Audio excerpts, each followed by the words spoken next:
नमस्कार श्रोतेहो, health Guru I केअरच्या दृष्टिरक्षण मालिकेच्या आजच्या या शेवटच्या भागात तुमचे मनापासून स्वागत.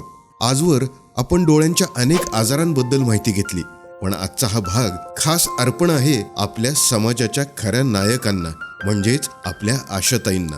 ऊन, वारा, पाऊस कशाचीही पर्वा न करता समाजाच्या आरोग्यासाठी तुम्ही जे काही कार्य करता त्याला खरोखर तोड नाही. तुम्ही केवळ आरोग्य सेविका नाही, तर अंधारातून प्रकाशाकडे नेणारे एक भक्कम दुवा आहात. तर आशाताई, आपल्या गावाला अंधत्वापासून मुक्त ठेवण्यासाठी आपल्याला काही गोष्टी सातत्यानं करायच्या आहेत.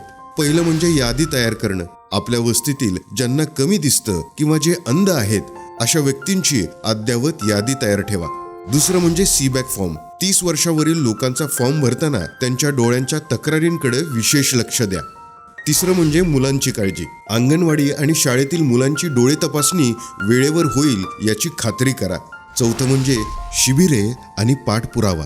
गावात होणाऱ्या डोळे तपासणी शिबिरात जास्तीत जास्त लोकांना घेऊन जा आणि ज्यांचे ऑपरेशन झाले आहे त्यांची त्यांच्या घरी जाऊन चौकशी करा.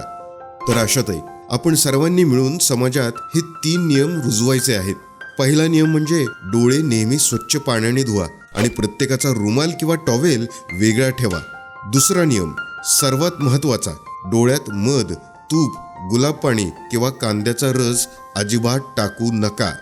डॉक्टरांच्या सल्ल्याशिवाय कोणतेही औषध डोळ्यात टाकू नका.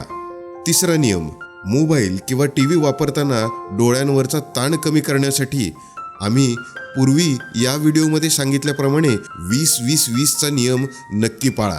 कधी कधी काम करताना तुम्हाला वाटेल की हे खूप कठीण आहे, पण आशाताई, तुम्ही हे लक्षात ठेवा, तुम्ही एकट्या नाही आहात. तुमच्या मदतीसाठी संपूर्ण आरोग्य यंत्रणा उभी आहे. गटप्रवर्तक, ANM आणि आरोग्य केंद्रातील डॉक्टर तुमच्या पाठीशी खंबीरपणे उभे आहेत. आपण सगळे मिळून या अंधत्वाविरुद्धच्या लढाईत नक्कीच यशस्वी होऊ. तर आशाताई, दृष्टिरक्षण या 12 भागांच्या प्रवासात आम्ही तुम्हाला डोळ्यांच्या आरोग्याबद्दल साक्षर करण्याचा प्रयत्न केला. तुमच्या एका साध्या सल्ल्यामुळे जर एखाद्या व्यक्तीला पुन्हा जग पाहता आलं तर त्या पुण्याला तोड नाही. हा जोश असाच कायम ठेवा. ही मालिका तुम्हाला कशी वाटली आम्हाला कमेंट सेक्शनमध्ये नक्की सांगा. ही संपूर्ण प्लेलिस्ट आपल्या ओळखीच्या लोकांपर्यंत पोहोचवा, जेणेकरून महाराष्ट्राचे प्रत्येक घर दृष्टी समृद्ध होईल. लक्षात ठेवा, निरोगी डोळे हेच समृद्धीचे प्रवेशद्वार. पहा आरोग्यपूर्ण नजरेने, समृद्ध व्हा हेल्थ गुरु आय केअरच्या साथीने. धन्यवाद.